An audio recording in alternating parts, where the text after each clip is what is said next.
जगात सर्वात मोठी राज्यघटना भारत देशाची आहे। 395 कलम एवढी मोठी तरतूद या संविधानात केलेली आहे आणि या संविधानावर भारत देश 1949 पासून आजही एकता, बंधुता म्हणून आजतागायत सुरूच आहे। इतर कोणत्याच देशात नव्हे तर सर्वात जास्त विविध धर्म, पंथ, भाषा बोलणारे नागरिक या संविधानावर मोठ्या बंधुभावात राहत आहेत। या संविधानाचे लिखाण घटनेचे शिल्पकार डॉक्टर बाबासाहेब आंबेडकर यांनी 26 नोव्हेंबर 1949 साली देशाला बहाल केले आहे। बाबासाहेब आंबेडकर यांनी संविधान लिहायला दिवस रात्र एक करून 2 वर्षे 11 महिने 18 दिवस इतक्या कालावधीत पूर्ण केले।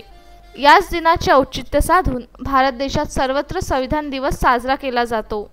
अमरावती शहरात सुद्धा चांदूर रेल्वे मार्गावरील बुद्ध टेकडीवर मोठ्या आनंदात संविधान दिवस साजरा केला। पूजनीय भंते यांच्या वतीने सर्व नागरिकांना शुभेच्छा देऊन मार्गदर्शन करण्यात आले। यावेळी प्राध्यापक खडसे यांनी संविधान उद्देश पत्रिकेचे वाचन केले। जंगल परिसरात असलेल्या निसर्गरम्य वातावरणात कार्यक्रमाचे आयोजन करण्यात आले। या कार्यक्रमाला प्राध्यापक खडसे, चंद्रशेखर खंडारे, कम्प्युटर क्लासेसचे माहुरे, वर्धे, नरेंद्र गुदेवकर, गजानन वानखेडे सह अनेक विद्यार्थी सहभागी झाले होते। अजय शृंगारे, विदर्भ न्यूज, अमरावती।